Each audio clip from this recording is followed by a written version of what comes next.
Welcome to Speaking of College of Charleston. I'm your host, Amy Stockwell, and today we're exploring what happens to human creativity in the age of artificial intelligence and large language models.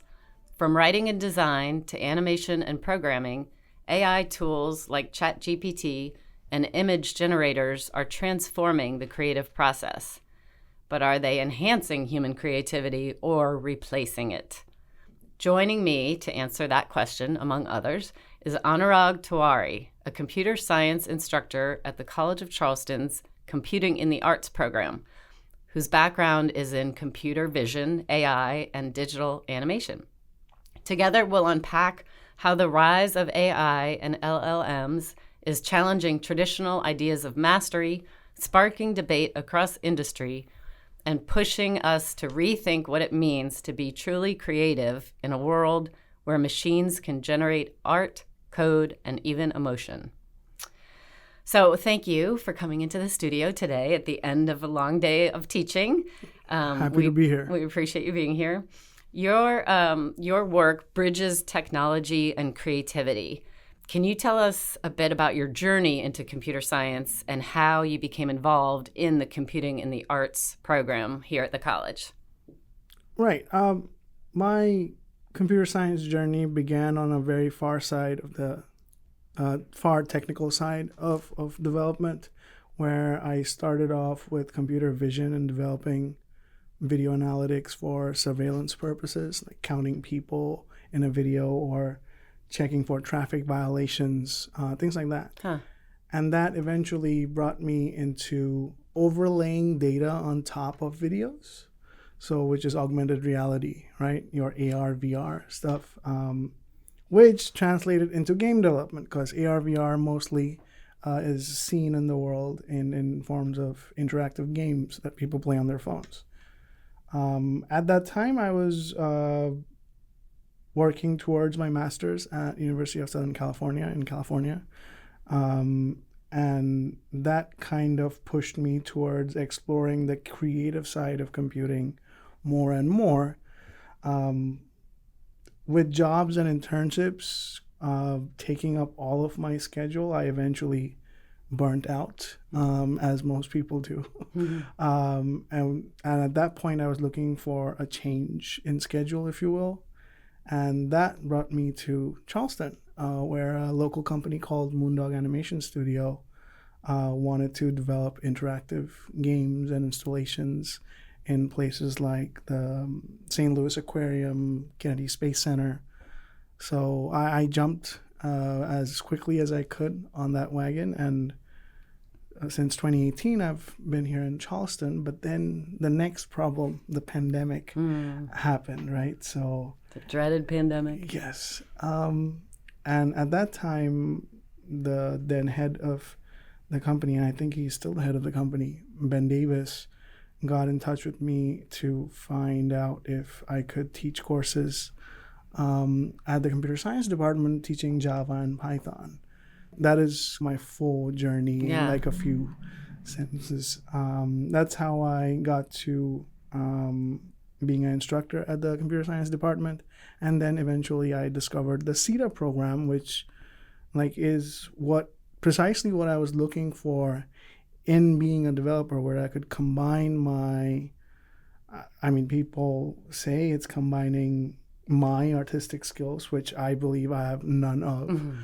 But the CETA program at the computer science department essentially combines the computing aspect of development with concentration in areas like visual arts, music, theater, digital arts, and now game development, right? So unlike traditional CS paths that you might have in a bachelor's degree program, the CETA program mainly focuses on equipping students with technical fluency with using computers nowadays, and the best way of getting about developing a tool that might assist in them achieving their creative goals, whether it be theater, digital media, or games, video games.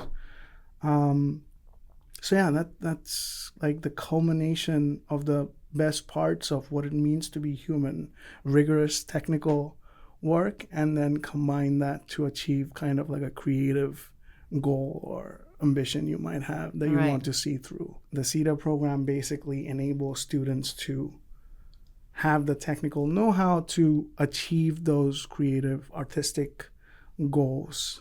And it sounds like a wide variety of artistic Yes. goals. So like you say, music. Dr. Bill Manaris is the head of the CETA program, and he personally, I think, teaches 3 or 4 of the music and computing courses that are in the CETA program for the music major.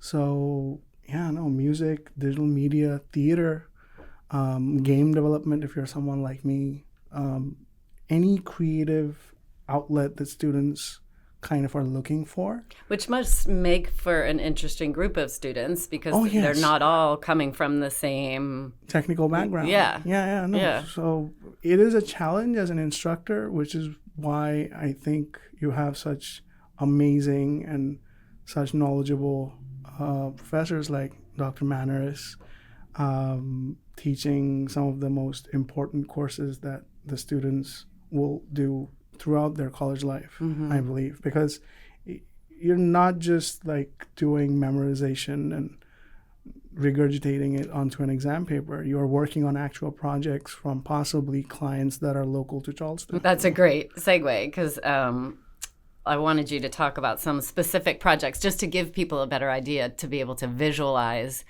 Can you talk about some specific projects that some of the students have done on campus? So last I checked the projects list, there were 2 students that went to GDC, I think last year, on the Game Developer Conference. So they worked on a project that they then showcased, I believe, with Professor Sarah Schumann.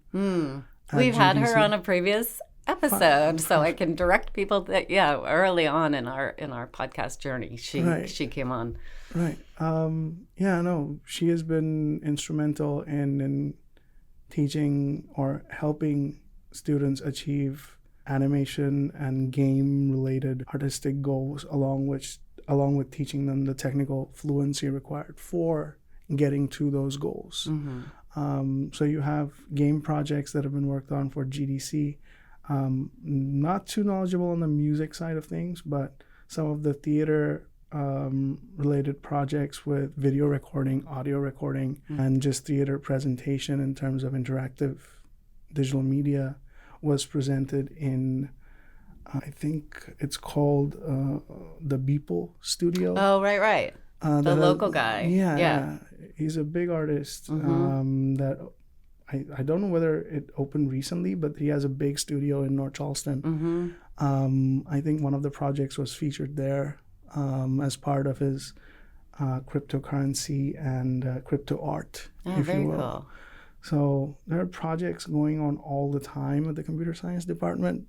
And most of the time it's going to be something local that becomes something nationwide. You have your game development conference where you have people coming all the way from the other side of the world to present their or pitch their game. And our students are getting to participate in that. Wow. So, yeah, the CETA program is, I feel, the perfect, and it's one of the first in the country to push students more towards projects and taking a project from start to finish rather than just learn about theory. Right. Like actual, literal, hands-on learning. Projects. Yes. So, which is stuff they can put in their portfolio and take with them as they go out into the working world. As far as I understand, the job market nowadays, especially with AI tools now being used rampantly in every industry that we look at, employers and companies are no longer satisfied with just, you have a master's degree, you have a bachelor's degree. Students now kind of get chosen better into employment opportunities if they have more projects. No longer are employers, I mean, sure, your grades are important. It basically tells your employer, hey, you're able to stick to a schedule for 6 months, 7 Right. months, 2 years. But it's the projects that you have at the bottom of the resume that shows them, hey, the student was able to participate and take part in a project from start to finish and see it through, present it to the world. So they are used to the rigor of debugging or solving problems on the fly in a very restricted schedule. These classes are barely 6 months in length. So if students can finish a game, for example, in that time, that is magnificent. So I think these projects being the core part of the syllabus at the CETA program courses benefits the students in how they get hired nowadays. That makes a lot of sense. Yeah. That seems entirely logical. And because then the employers have a great example to look at to see what the students' capabilities are. Right. So just to move a little bit away from teaching and students into the larger world of AI and creativity, you and I talked previously about films, specifically the films Hereditary and Avengers Endgame, as examples of human storytelling with an emotional impact that technology can't achieve. Right. Can you talk about this a little bit more and explain why in filming, despite all the advances, that AI can't replicate like that kind of emotional impact? Right. No, I love talking about Hereditary and Avengers Endgame as like the two flip sides of one just pure emotion and catharsis in Hereditary, whereas other side you have the extravagant CG that is showcased in Avengers Endgame. And anytime like me and my good friend Shivam Sen, was a filmmaker in India, kind of try to argue, hey, films no longer like are just pure stories. They have become this unnecessary, flamboyant portrayal of technology nowadays. That's his stance on things, being a filmmaker and seeing the decline of the quality of films. But I kind of argue that even though Avengers Endgame is this extravagant, flamboyant CG artistic masterpiece, right? It's the human emotions of the characters that the viewers have stuck with for over, 6 years since the first Avengers movie came out. It's what makes those last 15 minutes of the Avengers Endgame movie so painful. It's the human emotions that makes people go watch the movie again and again and again. It's what puts people in cinema halls or Netflix, whatever platform they watch these movies on. So you have a movie like that compared to something like Hereditary, where there's no fancy CG. It's just terrifying human grief and breakdown of the traditional family structure, if you will, right? And just the pure terror of the things that unfold in the story. I don't want to give too much away for people. Yeah, don't give the ending away. Yeah. Right. Just the terrifying way the things unfold in the story, the way the actors portray those characters, those little idiosyncrasies that raise that emotion of terror in the viewers is what makes that movie such an amazing piece of art, right? It's nothing similar to Avengers Endgame, yet it is on par in terms of bringing about the emotions that we kind of associate with the joy of watching films, right? Right. So, you have on one side AI and technological masterpiece, on the other end no CG, if you will. I think few cable work and basic set stuff in Hereditary, both of them achieving the same kind of goal and those emotions that it pulls out of the viewers. So exactly. While you can use these AI tools and these technological masterpieces nowadays, it's ultimately going to boil down to lived human experiences that allow these actors to portray these characters and invoke those emotions in the viewers. That's my take on it, at least. Right, because you and I both want to argue for the value of human input in the rise of AI.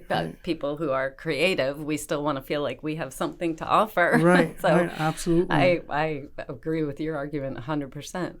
Is there an example of an incredible AI film like Avengers, but that doesn't have the human emotion, the human impact? I mean, where do I start? Really? Like, there's a lot of them. I mean, I don't want to bash on the latest Jurassic Park too much. Oh, yeah. Yeah. Even with the amount of money, the stellar cast that they have, the story doesn't push a good, I won't say a message, but there's nothing for the movie to fall back on for people that have watched too many of these monsters and CG animation all day. At least to my eyes, it's just tiring. It's same old, same old. Right. If the story is not good enough for me to not want to change the channel, I'll just stop playing it on my screen. Why would I spend money going to the theater to watch it? Again, the animation, the CG is absolutely beautiful, and then nothing I say will take away from the actual production of that movie or the people that worked so hard towards it. But the final story doesn't resonate with people who have watched a million different action movies with monsters in them.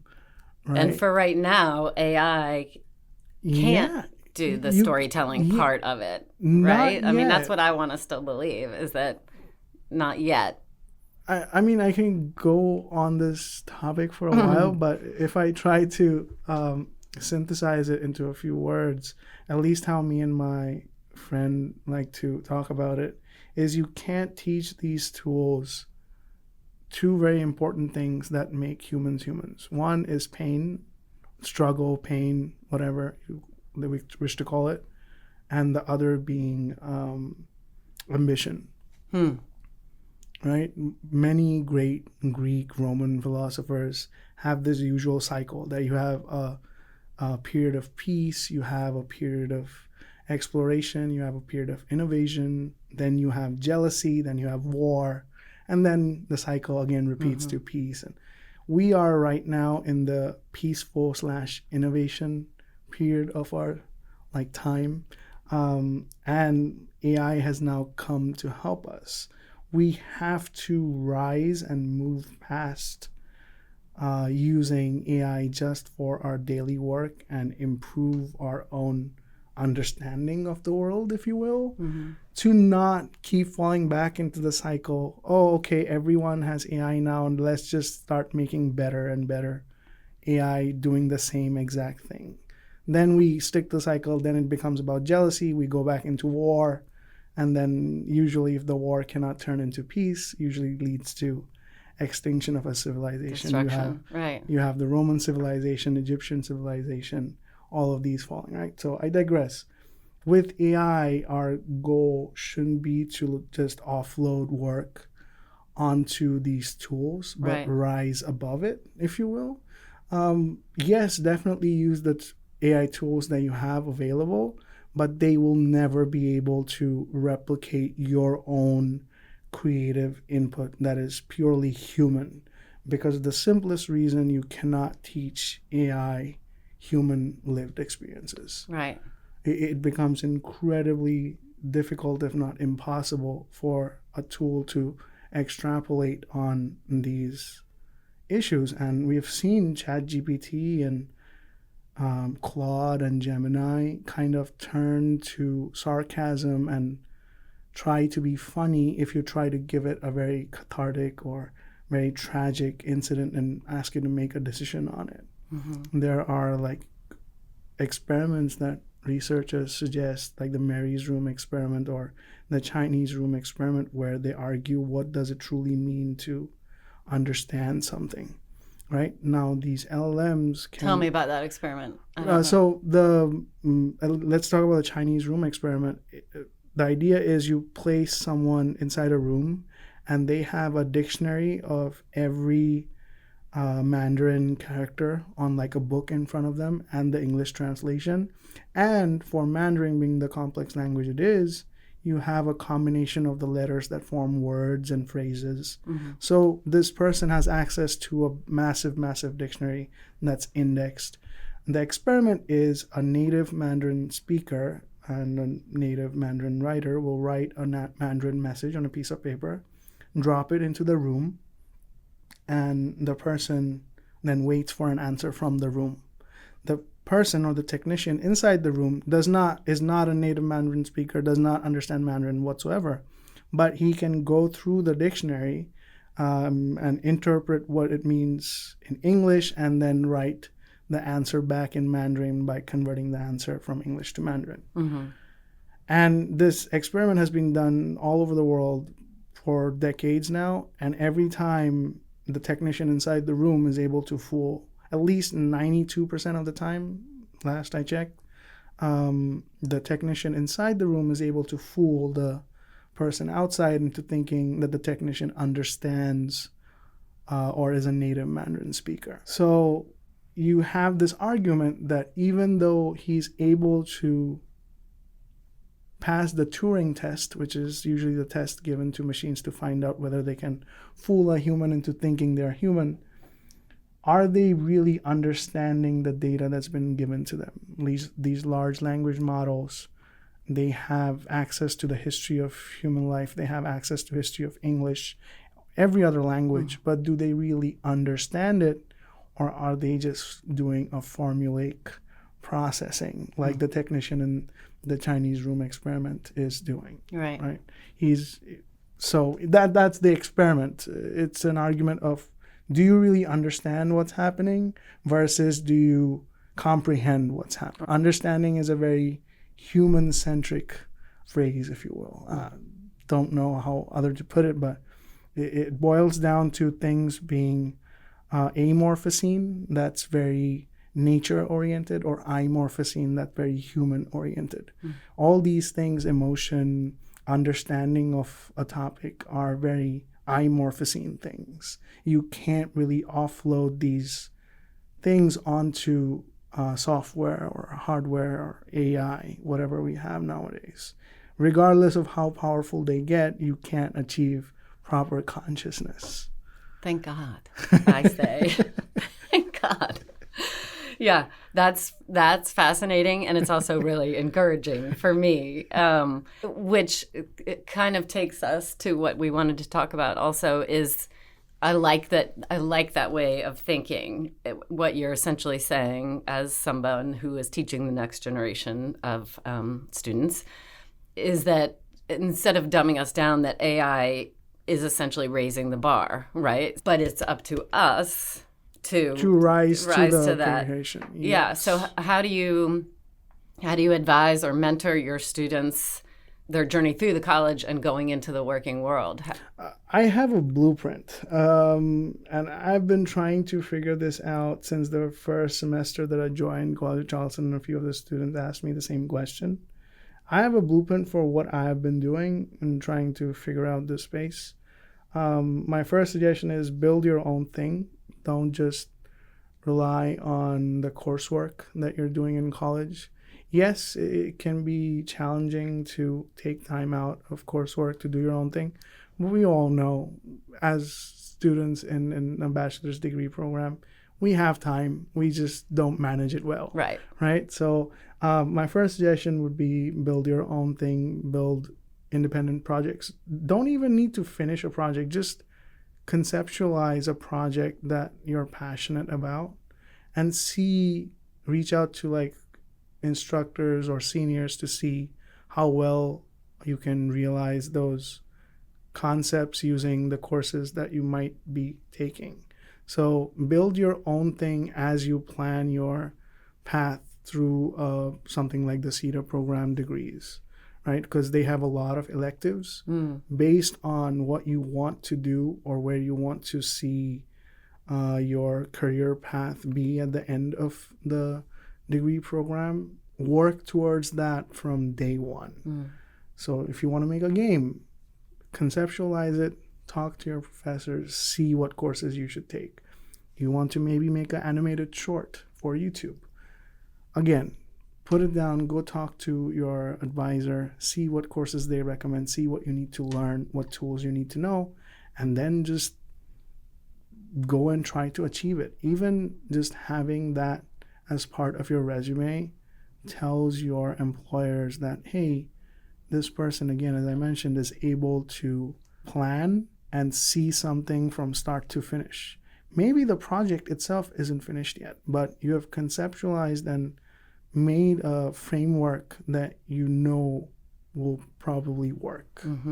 So if they see that you've taken the initiative and the curiosity, the innovation, right. If they see that you are passionate about something, that's how you get hired at these companies. Because old school just interviews, technical interviews and resumes are not cutting it. As I said, because of how innovative humans have been, AI has been becoming so popular. And with that, the entry level of getting into jobs, that bar has kind of been raised, as you mentioned. So we have to do things beyond just the regular coursework and just the shiny new degree you get at the end of the 4 or 5 years, right? So that's my main kind of directive to the students. Build your own thing. Make sure you have enough passion to possibly see it through by the time you graduate. And portfolio over resume every single day of the week. I love that. Build your portfolio more than your resume. Resume is just going to show your employer, okay, he has a degree, he probably worked on this project. A portfolio will actually detail the struggles you had, how you decided to solve them. These highlight your problem-solving skills, which is what the employer is looking for. Whether you are a right fit in solving or helping the company solve the problems that they might encounter. So portfolio. And I would think being able to articulate too, like you say, like not every project you're going to have time to finish it, right? Or even not every project is going to meet the goals that you set, right? But that you were able to, for students to be able to articulate why it worked, why it didn't work, why it was finished on time, why it wasn't finished on time. That is crucial. Yeah. That is crucial. And employers want to see more of that. With AI tools now just being used for resume parsing, if you have a portfolio that's attached to your application, the employer will see it. Yeah. At least they don't use AI tools to do parsing of websites or an AR portfolio that you might have as a web page on your phone. So yeah, portfolio over resume and build your own thing that you're passionate about are the two main directives I would give to any student walking into a computer science or computing in the arts degree program. That's wonderful advice. So hopefully the students are listening so that they can hear that great advice. We'll make sure. It worked for me. It worked for me moving from California to here. The proof. I literally burnt out in the West Coast, and I just up and left. And because I had a detailed enough portfolio, companies like Moondog noticed. Yeah. They're like, hey, you can work for us. Right. And I see it as it's just a shift in your journey. It wasn't like an end point necessarily. It just changed the trajectory in what I feel to be a much more happier life. Exactly. And we're glad that you're here. So our students are fortunate that you ended up in South Carolina all the way. So what, just to leave people with some hope about, because I do think there's a lot of doom and gloom reporting out there about AI taking over the music industry and the visual arts industry and all of those things.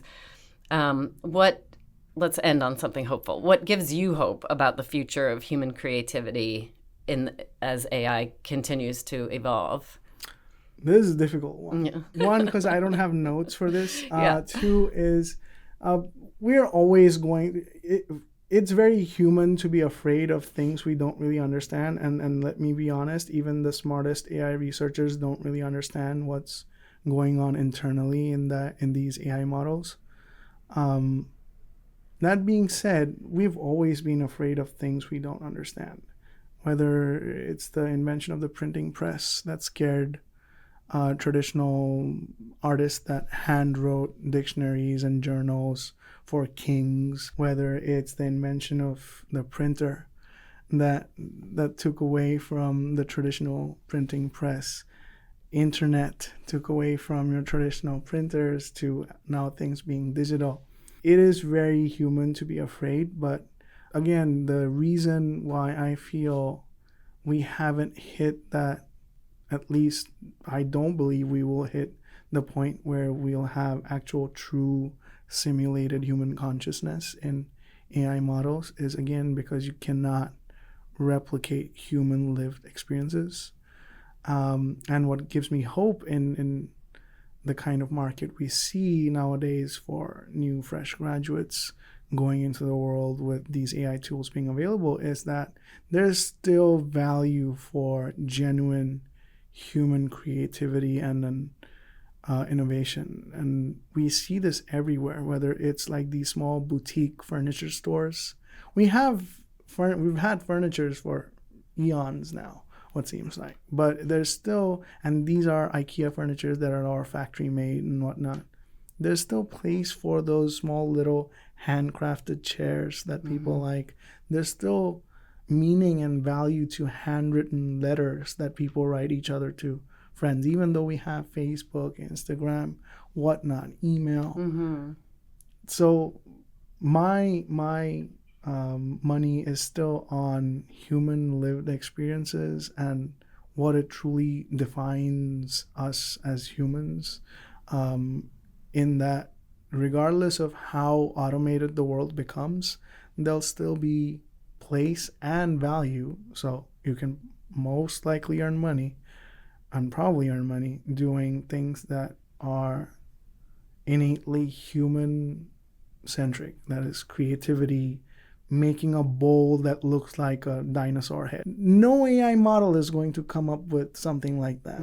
You have a person that is a carpenter that really likes dinosaurs, so they made a bowl that looks like a dinosaur's head. These little things, these little sparks of creativity will persist throughout humankind's struggle against automation. And we have seen it's been happening since the 1800s when the printing press came out, right? So You're right. We will struggle and we have to rise to the occasion, because anytime these technologies come out, the bar gets raised a little bit and a little bit and a little bit. So we have to rise to that occasion.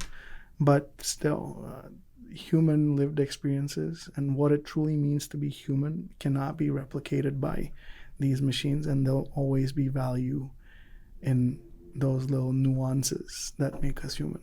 That's beautiful. I mean, we should end right there and not say another word, because that's beautiful, very inspiring. So I will add to our listeners, I'll add show notes about all of everything that we've talked about. But just so listeners know, where can they find more of your work? So as I said, I kind of ran away from the West Coast, so I'm not going to mention any of that. But I did work at a few game studios, and that made games that people might have played. But I'll just highlight things I've done in the East Coast. So if they walk into St. Louis Aquarium or USS Yorktown at Patriots Point or Kennedy Space Center, they might find some of the things I have worked on as interactive presentations or games. Cool. I am also currently working with a few students at the computer science department on a few AI-based research projects that focus on image and video coloring. So if you have black and white videos and black and white hand-drawn images, how can we craft tools that understand what's in the images and then auto-color them based on context? The goal is to be able to take old cartoons and auto color them, and eventually possibly auto generate audio for silent movies. Oh, very cool. That's a great project. So yeah, they can probably find the things I'm working on if they come by the computer science department, which is in Harbor Walk East, or they can find it on my link of the college website. I'll put that in the show notes. Best way to too. reach me. Good. Yes. Well, thank you for coming into the studio, and thank you to everybody for listening to this episode of Speaking of College of Charleston. For show notes and more episodes, visit the College of Charleston's official news site, The College Today, at today.charleston.edu. You can find more episodes on all major podcast platforms. This episode was produced by Amy Stockwell, with recording and sound engineering by Jesse Kunz from the Division of Information Technology. Thanks, and have a great day.